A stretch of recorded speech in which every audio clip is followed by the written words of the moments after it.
మాజీ మంత్రుల మౌనం దేనికి సంకేతం? వైసీపీ భారీ ఓటమి పాలు అయ్యాక ఆ ప్రభుత్వంలో 2 విడతలుగా పనిచేసిన 40 మందికి పైగా మాజీ మంత్రులలో కనీసం 4 అయినా మీడియా ముందుకు రావడం లేదు, పెదవి విప్పడం లేదు. ఇలా ఎందుకు జరుగుతోంది అన్న చర్చ అయితే ఉంది.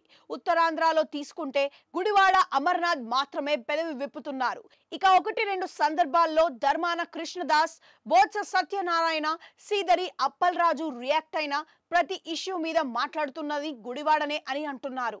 ఉత్తరాంధ్రలో 2 విడతలుగా చూస్తే అర డజన్కి పైగా మంత్రులుగా పనిచేస్తున్నారు. వారిలో బూడి ముత్యాల నాయుడు, అవంతి శ్రీనివాసరావు, పీడక రాజన్న దొర, పాముల పుష్ప శ్రీవాణి, ధర్మాన ప్రసాదరావు వంటి వారు ఉన్నారు.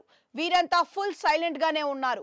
గోదావరి జిల్లాల విషయానికి వస్తే మాజీ మంత్రులు కురసాల కన్నబాబు, పినపే విశ్వరూప్, కొట్టు సత్యనారాయణ, దాడిశెట్టి రాజా, వనిత, కారుమూరి నాగేశ్వరరావు, చెల్లబోయిన వేణుగోపాలకృష్ణ వంటి వారు ఉన్నారు. వీరంతా కూడా పెదవి విప్పడం లేదు అన్న చర్చ సాగుతోంది.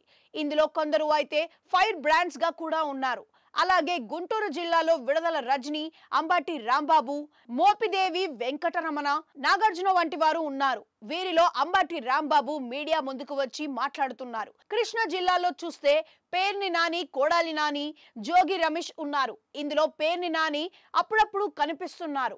అలాగే గ్రేటర్ రాయలసీమలో చూస్తే చాలా మంది మంత్రులుగా చేసిన వారు ఉన్నారు.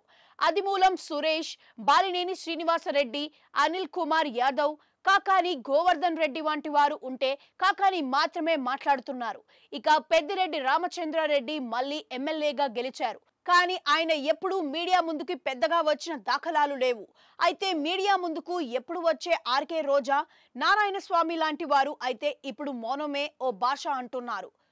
అలాగే బుగ్గన రాజేంద్రనాథ్ రెడ్డి, అంజాద్ భాషలతో పాటు ఉషశ్రీ చరణ్, అనంతపురానికి చెందిన మాజీ మంత్రులు చాలా మంది అయితే ఎందుకో సైలెంట్ అయ్యారు. 40 మందికి పైగా మాజీ మంత్రులు ఉన్నారు. పార్టీ ప్రతిపక్షంలో ఉన్న వేళ వారు నడిపించాల్సి ఉంటుంది. కానీ రియాక్ట్ కావడం లేదు అంటే వైసీపీ అధినాయకత్వం సీరియస్ గా ఆలోచించాల్సిందే అని అంటున్నారు.